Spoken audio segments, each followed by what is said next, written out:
സത്യം പറയാമല്ലോ, ലോറി ഉടമ മനാഫിലും മൽപ്പയിലും ഒരു കുറ്റവും എനിക്ക് കാണാൻ കഴിയുന്നില്ല.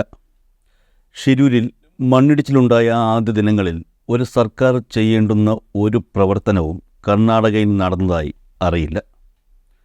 മാധ്യമങ്ങളിലൂടെയോ അല്ലാതെയോ ഏതെങ്കിലും രീതിയിൽ അങ്ങനെയൊരു സംഭവം അപകടം നടന്നതിന് പിന്നാലെയുള്ള ദിവസങ്ങളിൽ നമ്മൾ കേട്ടിരുന്നോ?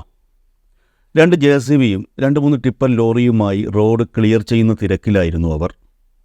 റോഡിൽ നിന്നും വാരിയ മണ്ണ് നദിയിൽ വീണ അർജുൻ്റെ ലോറിയുടെ മുകളിലേക്കാണോ കൊണ്ട് തട്ടിയത് എന്നുള്ളതാണ് ആദ്യം അന്വേഷിക്കേണ്ടത്. ഇതിനിടെ അപകടം നടന്ന വാർത്തയറിഞ്ഞ് കേരളം ഉണർന്ന് എഴുന്നേൽക്കുകയും അർജുനെ കണ്ടെത്തണമെന്ന് ആവശ്യപ്പെട്ട് ഒറ്റക്കെട്ടായി രംഗത്തെത്തുകയും ചെയ്തിരുന്നു. കേരളത്തിലെ മാധ്യമങ്ങളുടെയും കുടുംബത്തിൻ്റെയും മനാഫിൻ്റെയും സമ്മർദ്ദം മൂലമാണ് കർണാടക തെരച്ചിൽ ആരംഭിച്ചത്. പിന്നീട് കുറച്ചു ദിവസങ്ങളിൽ അവിടെ തെരച്ചിൽ നടത്തുകയും എന്നാൽ തച്ചുപണിക്കാരുടെ രീതി പോലെ 5 മണിക്ക് കരണ്ടിയും ചട്ടിയും കഴുകി പണി നിർത്തിപ്പോയതും എല്ലാവരും ലൈവായി കണ്ട കാര്യവുമാണ്. യഥാർത്ഥത്തിൽ അവിടെ എന്തായിരുന്നു ആവശ്യം? ഒരു യുദ്ധമുഖത്ത് ചെയ്യേണ്ടതുപോലെയുള്ള പണിയായിരുന്നു അവിടെ വേണ്ടിയിരുന്നത്. വെളിച്ചം വേണമെങ്കിൽ അതെത്തിക്കണം, ഫോഴ്സ് വേണമെങ്കിൽ അതെത്തിക്കണം, യന്ത്ര സംവിധാനം വേണമെങ്കിൽ അതെത്തിക്കണം, ഒഴുക്ക് നിയന്ത്രിക്കാനുള്ള സംവിധാനങ്ങൾ വേണമെങ്കിൽ അതും എത്തിക്കണം. ഒരു പാലം പണിയുമ്പോൾ വലിയ പ്ലേറ്റൊക്കെ ഉപയോഗിച്ച് നദികളിലെ ഒഴുക്ക് നിയന്ത്രിക്കുന്നതൊക്കെ ഈ സാഹചര്യത്തിൽ ഓർമ്മ വരുന്നു. ഒരു സർക്കാരിന് സാധിക്കാത്തതായി ഒന്നുമില്ല. അതും ട്രാൻസ്പോർട്ടേഷൻ എളുപ്പത്തിൽ സാധ്യമാകുന്ന ബാംഗ്ലൂർ-മുംബൈ ഹൈവേയുടെ അരികിലുള്ള ഇടത്ത്. ഡിസാസ്റ്റർ മാനേജ്മെൻറ്റ് എങ്ങനെയാവരുത് എന്നതിൻ്റെ ഉദാഹരണമായിരുന്നു അവിടെ നമ്മൾ കണ്ടത്. ഈശ്വർ മൽപ്പയും രഞ്ജിത്ത് ഇസ്രായേലും മനാഫും മാധ്യമങ്ങളും കൂടി അവർക്കിഷ്ടമുള്ള പോലെ തിരച്ചിൽ നടത്തിയെന്നാണ് കർണാടക പോലീസ് പറയുന്നതെന്നാണ് കഴിഞ്ഞ ദിവസം ഉയർന്ന ആരോപണം. അതാണ് പോലീസ് ഭാഷ്യമെങ്കിൽ അതിനർത്ഥം സർക്കാർ കോർഡിനേഷൻ അമ്പേ പരാജയമായിരുന്നു എന്നുള്ളതല്ലേ? ആഴക്കടലിലെ ഹീറോസായ നേവിക്കാർ പോലും വന്ന് പകച്ചു നിന്നിടത്ത് ഈശ്വർ മൽപ്പെ തൻ്റെ പരിമിതമായ സംവിധാനങ്ങളുമായി വന്ന് മുങ്ങാങ്കുഴിയിട്ടെങ്കിൽ അത് അദ്ദേഹത്തിൻ്റെ ആത്മാർത്ഥതയല്ലാതെ മറ്റെന്താണ്? അദ്ദേഹത്തിൻ്റെ ആത്മാർത്ഥതയെ വിലവച്ചില്ലെങ്കിലും പരിഹസിക്കാതിരിക്കാനുള്ള മാന്യതയെങ്കിലും അധികാരികളും അർജുൻ്റെ കുടുംബവും അവർക്കൊപ്പം നിൽക്കുന്ന ചില പ്രത്യേക രാഷ്ട്രീയക്കാരും കാട്ടേണ്ടതുണ്ടായിരുന്നു. 72ാമത്തെ ദിവസമാണ് അർജുൻ്റെ വണ്ടി കണ്ടെത്തി ഉയർത്തിയത്. അതിനുള്ളിൽ അർജുൻ്റെ മൃതദേഹം കണ്ടെത്തി. എന്തൊക്കെയായാലും അതിനുള്ള ക്രെഡിറ്റിൻ്റെ ഒരു ഭാഗം മൽപ്പയ്ക്കും മനാഫിനും മാധ്യമങ്ങൾക്കും അവകാശപ്പെട്ടത് തന്നെയാണ്. അതിൽ അസൂയപ്പെട്ടിട്ട് ഒരു കാര്യവുമില്ല എന്നാണ് എൻ്റെ പക്ഷം. പൊക്കിയെടുക്കുന്നതുവരെ അർജുൻ്റെ ലോറിയായിരുന്നു. എന്നാൽ ഇപ്പോൾ ആ ലോറി ചിലർക്ക് മനാഫിൻ്റെ മാത്രം ലോറിയായിരിക്കുന്നു. അതാണ് ഇവിടെ ശ്രദ്ധിക്കേണ്ടത്. അതിൻ്റെ പിറകിലെ ഗൂഢാലോചനയാണ് പുറത്തു വരേണ്ടത്. ഈശ്വർ മൽപ്പയെ അധികാരികൾ പുറത്താക്കിയല്ലോ എന്ന വാദവുമായി ചിലർ എത്തിയിട്ടുണ്ട്. അതെന്തുകൊണ്ടായിരിക്കാം ഈശ്വറിനെ പുറത്താക്കിയത്? ഒന്ന് ചിന്തിച്ചു നോക്കൂ. അപകടത്തെ തുടർന്ന് ആദ്യം മുതലേ ഗവൺമെൻറ് സംവിധാനങ്ങൾ സ്ലോ മോഷനിലും പരാജയവുമായിരുന്നു എന്നുള്ളത് നമ്മൾ കണ്ടതാണ്. ഡ്രഡ്ജർ വന്നതിന് ശേഷവും ഈശ്വർ മൽപ്പെ ചിലതൊക്കെ മുങ്ങിയെടുത്തതും നമ്മൾ കണ്ടതാണ്. അതിൽ ലിസ്റ്റിലില്ലാത്ത ഒരു ലോറിയുടെ ഭാഗവും നമ്മൾ കണ്ടു. അന്നാണ് ഈശ്വർ മൽപ്പയെ അധികാരികൾ പുറത്താക്കിയത്. അതിനർത്ഥം എത്ര പേരെ നഷ്ടപ്പെട്ടു എന്നുള്ളതിനും എത്ര വാഹനങ്ങൾ ഒഴുകിപ്പോയി എന്നുള്ളതിനുമൊന്നും പ്രത്യേകിച്ചൊരു കണക്കും കർണാടകയുടെ കയ്യിലില്ല, മറ്റാരുടെയെങ്കിലും കയ്യിലുമില്ല. ഇങ്ങനെ ലിസ്റ്റില്ലാത്ത സാധനങ്ങൾ മുങ്ങിയെടുത്താൽ അതിനുത്തരം മുകളിൽ നൽകേണ്ടി വരും എന്ന ഒരു കാര്യമുണ്ട്.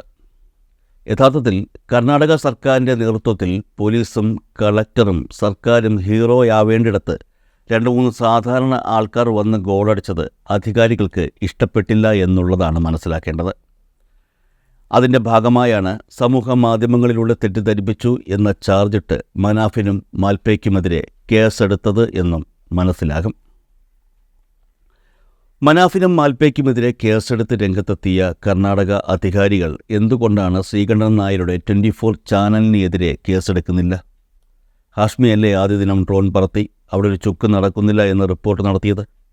സത്യമല്ലേ ഹാഷ്മി വിളിച്ചു പറഞ്ഞത്? ഈ നാട് മുഴുവൻ ഇത് കണ്ടതല്ലേ? അപ്പോൾ പിന്നെ എന്താണ് ഇക്കാര്യത്തിൽ സംഭവിക്കുന്നത്? തീർച്ചയായും അർജുൻ്റെ കുടുംബത്തിനെ തെറ്റിദ്ധരിപ്പിക്കുന്നതിലും ആരോപണം ഉന്നയിച്ചതിലും പിറകിൽ ചില ശക്തികളുണ്ട് എന്നുള്ളത് ഉറപ്പായ കാര്യമാണ്. ആ ആരോപണങ്ങൾക്ക് പിറകിൽ രാഷ്ട്രീയപരവും മതപരവുമായ വിഷയങ്ങളും കണ്ടേക്കാം. കൈമെയ് മറന്ന് 72 ദിവസം ഷിരൂരിൽ തൻ്റെ ജോലിയെടുത്ത മനാഫിനെ പത്രസമ്മേളനം നടത്തി അപമാനിക്കേണ്ട ഒരു കുറ്റവും പ്രത്യക്ഷത്തിൽ കാണാൻ സാധിക്കുന്നില്ല എന്നുള്ളതാണ് യാഥാർത്ഥ്യം. ഞാനൊരു പൈസ പോലും പിരിച്ചിട്ടില്ല. എൻ്റെ സ്വത്തും മുതലും വിറ്റ കാശ് മുടക്കിയാണ് ഇത്രയും കാര്യങ്ങൾ ചെയ്തത്. ആകെ 10,000 അംഗങ്ങൾ മാത്രമുള്ള യൂട്യൂബ് ചാനലാണ് എൻ്റേത്. അവിടെ എൻ്റെ ഇടപെടൽ മൂലം ഒരുപാട് ശത്രുക്കളെ ഉണ്ടാക്കിയിരുന്നു. അവരുടെ ഇടപെടലിൽ എനിക്കെതിരെ എന്തെങ്കിലും ഉണ്ടായാൽ എൻ്റെ ഭാഗം പറയാൻ മാത്രമാണ് ആ ചാനൽ ഉപയോഗിച്ചത്. അർജുൻ്റെ സംസ്കാരശേഷം ഒരു വീഡിയോയും അതിലിട്ടിട്ടില്ല. ഇവരുടെ കുടുംബമാണ്. ഇനി എന്തു പറഞ്ഞാലും ഇനിയും ഞാൻ പോകും. ആ മക്കൾ എൻ്റെ മക്കളാണ്. ആ അമ്മ എൻ്റെയും കൂടി അമ്മയാണ്. അവർ എനിക്കെൻ്റെ ഫാമിലിയാണ്. ഇത്രയൊക്കെ ആരോപണങ്ങൾ കേട്ടിട്ടും മനാഫ് പറയുന്നത് ഇതാണ്. മനാഫ് യൂട്യൂബ് ചാനൽ വളർത്താൻ വേണ്ടിയാണ് അർജുൻ വിഷയത്തിൽ ശ്രമിച്ചത് എന്ന കാര്യമാണ് കുടുംബം, പ്രത്യേകിച്ചും അർജുൻ്റെ അളിയൻ ജിതിൻ ആരോപിക്കുന്നത്. യൂട്യൂബ് ചാനലിൻ്റെ കാര്യം മനാഫ് മാധ്യമങ്ങളോട് വൃത്തിയായി പറഞ്ഞിട്ടുണ്ട്. മാത്രമല്ല, അർജുനെ സംസ്കരിച്ച ശേഷം ആ ചാനലിൽ ഒരു വീഡിയോയും കയറിയിട്ടില്ല എന്നുള്ളതും നമുക്ക് കാണാവുന്നതാണ്. 10,000 അംഗങ്ങൾ മാത്രമുള്ള ഒരു ചാനൽ. ഇപ്പോഴിതാ കുടുംബത്തിൻ്റെ ആരോപണം വന്നതിന് പിന്നാലെ ചാനലിൽ അംഗങ്ങൾ കൂടിയിരിക്കുന്നു. 1,00,000 കടന്നിരിക്കുന്നു. കുടുംബം, പ്രത്യേകിച്ചും അളിയൻ ജിതിൻ, മനാഫിനെതിരെ ഉന്നയിച്ച ആരോപണങ്ങൾ മറ്റൊരു തരത്തിൽ മനാഫിന് അനുകൂലമായി മാറുകയായിരുന്നു. ഈ ആരോപണങ്ങൾ വഴി 1-2 കാര്യങ്ങൾ പുറത്തു വന്നു. കുടുംബത്തിൻ്റെ, പ്രത്യേകിച്ചും അളിയൻ ജിതിൻ്റെ രാഷ്ട്രീയ നിലപാട്, മനാഫിൻ്റെ യൂട്യൂബ് ചാനലിനെക്കുറിച്ചുള്ള വിവരങ്ങൾ, മനാഫിനുള്ള ജനപിന്തുണ, അങ്ങനെ 2-3 കാര്യങ്ങളിലെ നെല്ലും പതിരും തിരിഞ്ഞിരിക്കുന്നു. 7 ടോറസ് ലോറി, 3-4 തടിമില്ലുകൾ, തടി ഹോൾസെയിൽ കച്ചവടം, ആവശ്യത്തിലധികം കുടുംബസ്വത്ത്, മലേഷ്യയിൽ ഹോട്ടൽ എന്നിങ്ങനെ നിരവധി ബിസിനസ് സംരംഭങ്ങളിലൂടെയാണ് മനാഫ് കടന്നു പോകുന്നത്. അതുവഴിയെല്ലാം മികച്ച വരുമാനങ്ങളും മനാഫിന് ലഭിക്കുന്നുണ്ട്. അതിലേതാണ്ട് 40 ലക്ഷം രൂപ വില വരുന്ന ഒരു ലോറിയെയാണ് അതവിടെ കളഞ്ഞേക്കൂ, എനിക്ക് അർജുനെ കിട്ടിയാൽ മതി എന്ന് പറഞ്ഞ് മനാഫ് ഒഴിവാക്കിയത്. പല വഴിയിൽ കൂടി ഇത്തരത്തിൽ മികച്ച വരുമാനം ലഭിച്ചുകൊണ്ടിരിക്കുന്ന ആ മനാഫിനെയാണ് വ്യൂവേഴ്സിനെ കൂട്ടി കാശുണ്ടാക്കാൻ യൂട്യൂബ് ചാനൽ തുടങ്ങിയെന്നും അതിലൂടെ വീഡിയോ ചെയ്ത് പണപ്പിരിവ് നടത്തിയെന്നുമൊക്കെ ജിതിൻ ആരോപിക്കുന്നത്. താൻ തെറ്റ് ചെയ്തിട്ടുണ്ടെങ്കിൽ കല്ലെറിഞ്ഞ് കൊന്നോട്ടെ എന്നാണ് മനാഫ് പറയുന്നത്.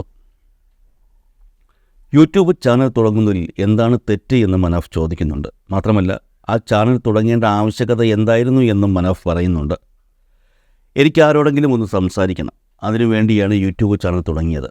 അർജുൻ്റെ വിഷയത്തിന് ശേഷം യൂട്യൂബ് ചാനലിൽ ഒന്നും വന്നിട്ടില്ലല്ലോ. അർജുനെ കിട്ടുന്നതോടെ ചാനലിന് അർത്ഥമില്ലെന്ന് നേരത്തെ പറഞ്ഞിരുന്നു. ആകെ 10,000 അംഗങ്ങളാണ് ചാനലിലുള്ളത്. കുടുംബത്തിൻ്റെ ആരോപണം വന്നതിന് ശേഷം മനാഫ് പറഞ്ഞ കാര്യങ്ങളാണത്. എന്നാൽ മനാഫ് പറഞ്ഞ കാര്യങ്ങളിൽ ഒരു ചെറിയ തിരുത്തുണ്ട്. കുടുംബം ആരോപണം ഉന്നയിച്ചതോടെ യൂട്യൂബ് ചാനലിൻ്റെ റീച്ച് കൂടിയിട്ടുണ്ട്. വെറുതെ കിടന്ന ഒരു ചാനലിന് കുടുംബം സഹായിച്ച് റീച്ച് ഉണ്ടാക്കി കൊടുക്കുകയായിരുന്നു. ഇനി ഇതിൻ്റെ പേരിൽ എന്തെങ്കിലും പത്രസമ്മേളനമോ മറ്റോ കാണേണ്ടി വരുമോ എന്നുള്ള കാര്യമാണ് ഇപ്പോൾ സംശയം. ഏതായാലും ഒരു കാര്യം മനാഫ് വ്യക്തമായി പറഞ്ഞിട്ടുണ്ട്. ഇന്നല്ലെങ്കിൽ നാളെ അവർക്കൊരാവശ്യം വരികയാണെങ്കിൽ താൻ തീർച്ചയായും അവരുടെ കൂടെ ഉണ്ടാകും. അത് അവരുടെ മാത്രമല്ല, എൻ്റെ ഏത് ജോലിക്കാർക്ക് എന്താവശ്യം വന്നാലും ഞാൻ അങ്ങനെ തന്നെ ചെയ്യും എന്ന്.